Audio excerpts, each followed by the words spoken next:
পশ্চিমবঙ্গের মুসলিমদের নারী শিক্ষার অগ্রগতির জন্য একের পর এক বালিকা মাদ্রাসা করে চলেছে অল ইন্ডিয়া সুন্নাত ওয়াল জামাত সংগঠন।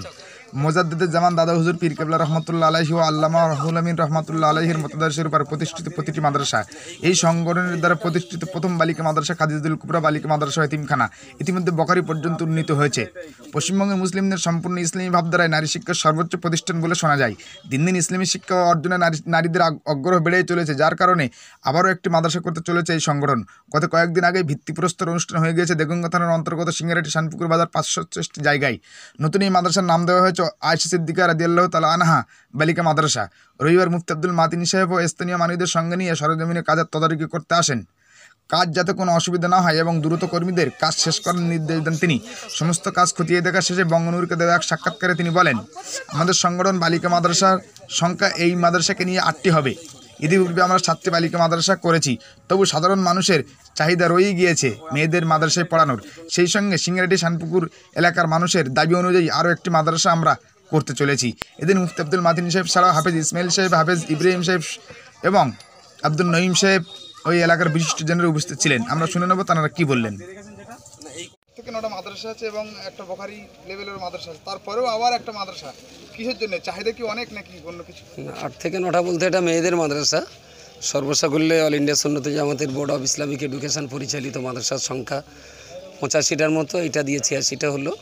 এলাকার কোনো মেয়েদের মাদ্রাসা নেই। মেয়েদের উচ্চশিক্ষার জন্য অসুবিধা, তো এলাকার মেয়েদের জেনারেল শিক্ষা এবং ধর্মীয় শিক্ষা দুটো পাশাপাশি দিয়ে এগিয়ে নিয়ে যাওয়ার জন্যই এই প্রতিষ্ঠানটার আবার শিলান্যাস করা হয়েছে। ইনশাল্লাহ আমরা এটাকে আমাদের এখন সর্বশেষ প্রতিষ্ঠান ইচ্ছা আছে। এবছর তো হবে না, আগামী বছর রমজানের পরপরই আমরা এটা ওপেনিং করব। এই চেষ্টা নিয়ে কাজ চলছে। মানুষের সাড়া কতটা আছে এই এলাকায়? সাড়া তো যথেষ্ট পরিমাণে আছে। এলাকা মূলত কৃষিজীবী এলাকা, শ্রমিক লেবার মানুষ, তারা স্বতঃস্ফূর্তভাবে পর্যন্ত যা দান করেছে তাতে প্রতিষ্ঠানের একতলার কাজ করবার মতো একটা জায়গায় আমরা পৌঁছে গেছি এবং এলাকার বিশিষ্ট দাতা যারা তারা সবাই এসে এগিয়ে এসছেন। রাজনীতিবিদ, সমাজসেবী, ব্যবসায়ী বা প্রতিষ্ঠিত আলেম ওলামা যারা তারা সবাই এগিয়ে এসেছেন। আর সবচেয়ে আমাদের বড় পাওনা হলো আমাদের হাদিপুর গড়ের জনাব আলহাজ আব্দুল নঈম সাহেবের মতো একজন সমাজসেবী মানুষকে আমরা পেয়েছি। এই প্রতিষ্ঠানটা আমরা মূলত তাঁরই ঘাড়ে রেখে পুরোপুরিভাবে চালাতে চাই। পুরো সভাপতিত্বের দায়িত্বটা আমরা তার ঘাড়েই ছেড়ে দেব এবং অর্থনৈতিকভাবে আমরা যতটুকু পারি মানুষের কাছ থেকে নিয়ে দেবো, বাকিটা তার কাছেই দাবি। তিনি মোটামুটি এটা পূর্ণাঙ্গভাবে চালিয়ে নেওয়ার একটা দায়িত্ব পালন করবেন, এটা আমাদের আশা আছে। 7 থেকে 8টা মাদ্রাসা, তারপরেও আবার একটি মাদ্রাসা এবং আপনার বিশেষ দায়িত্ব হয়তো পালন করা হতে পারে, তো কঠিন না সহজ মনে করছেন এই সমস্ত? দেখুন, এই এলাকাতে আমরা দীর্ঘদিন ধরে আছি। বিশেষ করে 7-8 বছর সিঙ্গারাটিতে ইমাম হিসাবে কাজ করছি। অল ইন্ডিয়া সুন্নাতুল জামাত সংগঠনের কর্মী বা সদস্য এই এলাকাতে অনেক আছেন এবং মুফতি আব্দুল মাতিন সাহেব হুজুরের অফিসও খুব কাছে। আমরা প্রথমত এই মাদ্রাসার জন্য এলাকাবাসীর সঙ্গে একটা কথা বলি, তারা স্বতঃস্ফূর্তভাবে আগিয়ে আসেন।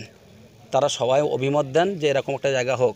তারপরে আমরা প্রথম জমিওয়ালাদের সঙ্গে কথা বলি। জমিওয়ালারা যথারীতি আমাদেরকে আশ্বাস দেন এবং আমরা যতটা ভেবেছিলাম যে প্রাথমিক স্টেজে আমরা এতটা পাবো, তার চাইতে আমরা বেশ কিছু জমিও পেয়েছি। অল ইন্ডিয়া সুন্নাতুল জামাত সংগঠনের কর্মতৎপরতায় এবং এই সংগঠনের কর্মকর্তাদের সার্বিক প্রচেষ্টায় এই প্রতিষ্ঠান তৈরি হবে ইনশাল্লাহ। এবং আমরা শিলান্যাস তো করে ফেলেছি এবং আজকেই পাথর পড়েছে, রড কালকে আসবে, সিমেন্টও আসবে।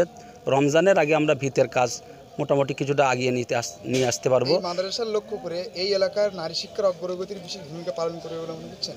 দেখুন, এই এলাকাতে নারী শিক্ষা প্রতিষ্ঠান তেমন নেই। একটাই আছে বলা যায়, দক্ষিণ বরুণী সিদ্দিকিয়া মাদ্রাসা। তাছাড়া আর নারী শিক্ষা প্রতিষ্ঠান আবাসিক হারে উচ্চ পর্যায়ের কোনো নারী শিক্ষা প্রতিষ্ঠান এখানে নেই। বিশেষ করে এই এলাকা, এদিকে দেগঙ্গা, এদিকে মাটিয়া বা এদিকে হাড়োয়া, 3টে থানার একটা মিডিল পয়েন্ট বলা যায়। তো সেই হিসাবে এখানে নারী শিক্ষা প্রতিষ্ঠান করলে এলাকার শিক্ষার হার অনেকটাই বাড়বে আশা করছি। উপকৃত হবে না? আচ্ছা দেখুন, আমাদের এই এলাকায় এরকম মাদ্রাসা নেই।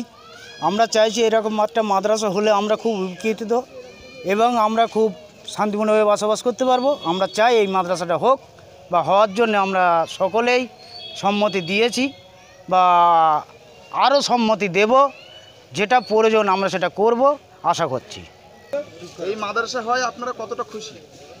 আমরা তো প্রথম থেকেই চেষ্টা আছি যে মাদ্রাসাটা যত তাড়াতাড়ি আমরা করতে পারবো, মাদ্রাসাটা ভর্তি নিতে পারবো, কাজ সমাধান করতে হবে তত আমাদের খুব সুবিধা হবে, খুব ভালো হবে।